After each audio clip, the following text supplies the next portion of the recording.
They don't run background checks to check your previous employment. I don't really know how they would do that anyways. Just because you don't know how something is done doesn't mean that it doesn't happen. That is the dumbest explanation I think I have ever heard in my entire life. Oh my gosh.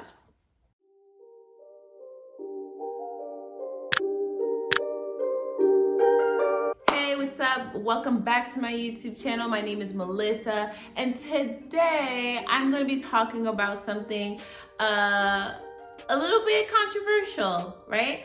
So if you don't know, I actually work in human resources. My entire YouTube channel is about side hustles and how to land your dream job because they kind of go hand in hand with each other. And I currently work in talent acquisition, which means, you know, the recruiters that actually do the interviewing process and all that stuff with you.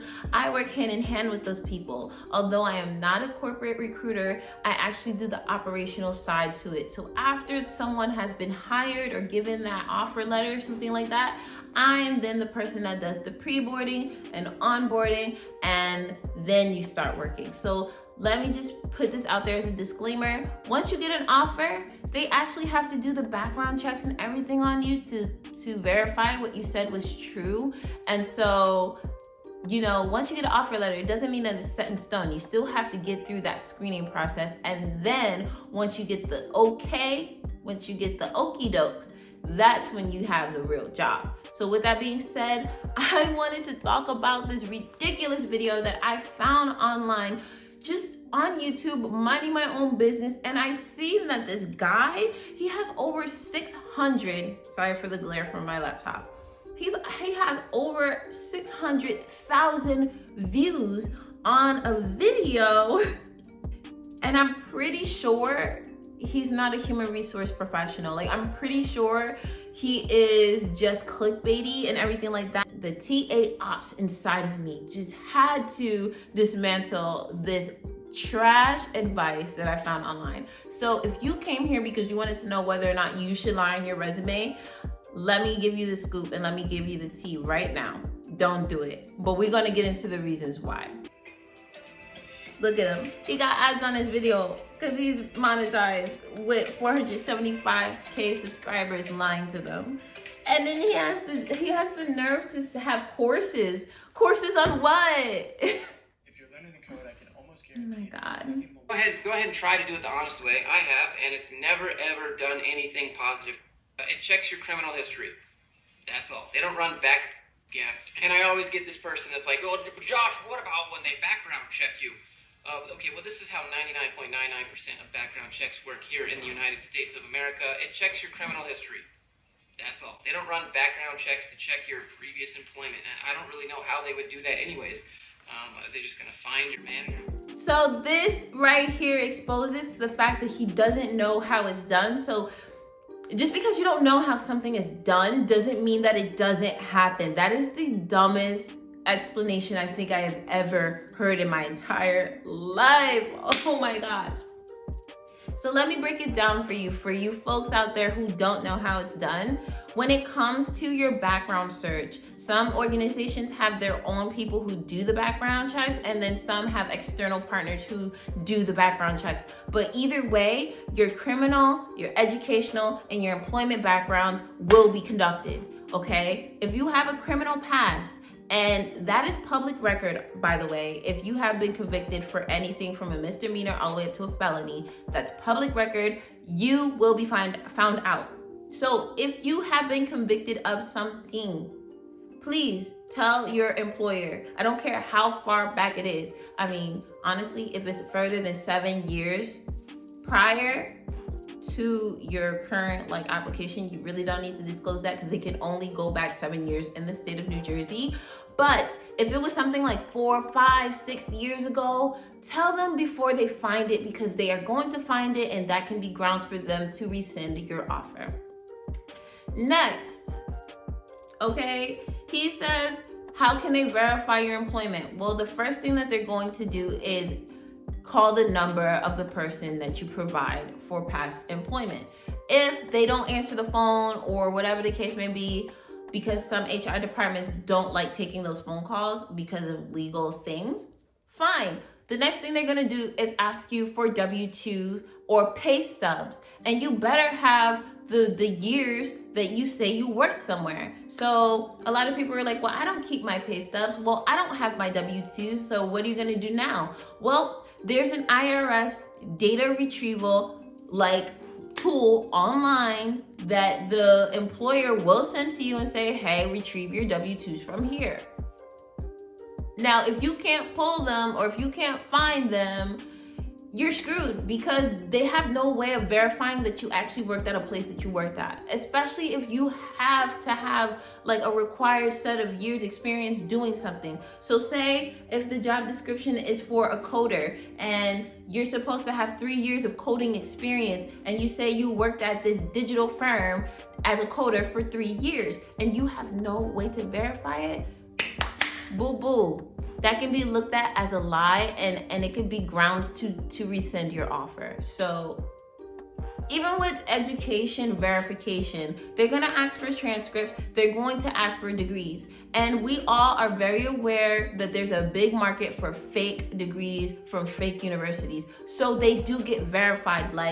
Checkers will go and call the school and confirm that you actually attended, you actually completed, or you're actually in the process of pursuing the degree that you say you are. So please, this is such bad advice. I don't even understand how this guy has following. But do not take that advice, because there's people like me who work on the operations side doing pre-boarding and onboarding, and our job is literally to verify that you were telling the truth about who you are and your experience. Number, and they're just going to call up all the companies, and you know how many companies that have people on our staff website that no longer work there? How are they going to background check? What about when they contact your last employer, Josh? Well, companies usually ask you if it's okay to contact your last employer. And again, this is a double-edged sword and a stupid mind game that companies do with you. If you do check the box that says, yes, you can contact my last employer, they're going to interpret that as, okay, he's probably got no problems with the last company he worked at. He probably exited nicely, and he had no issues with any managers there, and he was going to be a nice, play-by-the-rules kind of guy. And then after you check that box and they still want to contact your previous company, they're going to ask you for the phone number, right? And now, like I said, this is a double-edged sword. So yeah, so for most applications, they already ask you for an email and a phone number for your previous employer if you check yes to contacting them. Even if you check no to contacting them, they still want that information. So I don't know what kind of jobs this dude was applying to, but it's a no for me. Here's another example. Unlimited vacation is the classic meme. It's not actually unlimited. Bro, let me tell you something right now. If somebody's offering you unlimited vacation, it's a scam. Don't even apply to the job, period. Who has unlimited vacation? If they have a vacancy for a job they're trying to fill, they need somebody that's gonna work there at least 5 days a week or full-time, whatever the requirement is. So if you get hired to take vacation all the time, that just sounds like a scam to me, and I think that's kind of common sense. But hey, you guys have been watching him. Whoever it is, y'all have been watching him, because he has a lot of views. He has a lot of views. Move on to the next section here. I want to talk about job titles. For me, on my resume, I never put the job title that the company gave me. I always put a job title that reflects what I did on the job. Is this one? Yes and no, right? Honestly, if somebody gets in contact, they're going to, so say if we're checking your background. I'll give you a great example, actually. Say there's a person who's a registered nurse, and she says that, she's been a registered nurse at this hospital for X amount of years, blah, blah, blah, blah. We call and we ask, hey, this person says they were a registered nurse. Can you please fill out this paperwork verifying that they were there doing whatever, that they didn't have any, adverse actions against them? And then they say, hey, registered nurse. Well, she was a licensed practical nurse here, not a registered nurse. That's a red flag. Why? Because a registered nurse is here and a licensed practical nurse is here. And I don't care if you were doing the work of here. If you're here, if you could say in your resume what exactly you did And that would be sufficient enough, because recruiters look at the resume. They don't just look at titles, because every organization may have the same titles and may do completely different things. So like, I would not take that advice, because when people reach out to your previous employer, they're gonna use the title that you put, and it's gonna look kind of crazy when they reach out and they're gonna be like, yeah, this person did work here, but they weren't a shift manager, they were just a stock person. Or yeah, they were on the, you know, coding team, but they were just like first level coder, they weren't the team lead. Like, don't lie, just don't lie, don't lie. So I'd like you to ask yourself this question. Why are you required to be 100% transparent with a company, but a company does not have to do that with you?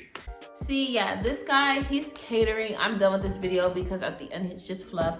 He's catering to like people who are entitled while they're looking for jobs. And this may make you feel good watching his videos and his content, but realistically, he's not gonna help you get a real job. He's not gonna help you get a real job. Like, I'm sorry, he's just not. He's just saying whatever it is that feels good to you.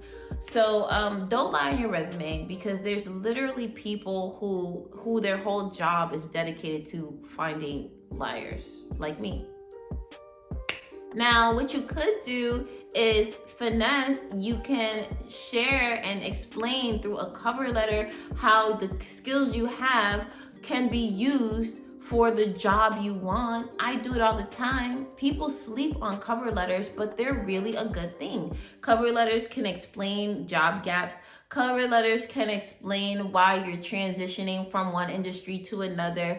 Like cover letters, they're short, they're sweet, they're to the point, and recruiters really do read them. So don't like think, oh, it's 2021, who does cover letters anymore? I've actually had somebody say that to me, and I'm like, I do. I have done them, and they have worked in my favor so much. You know, if you're not a good writer, that's a different story.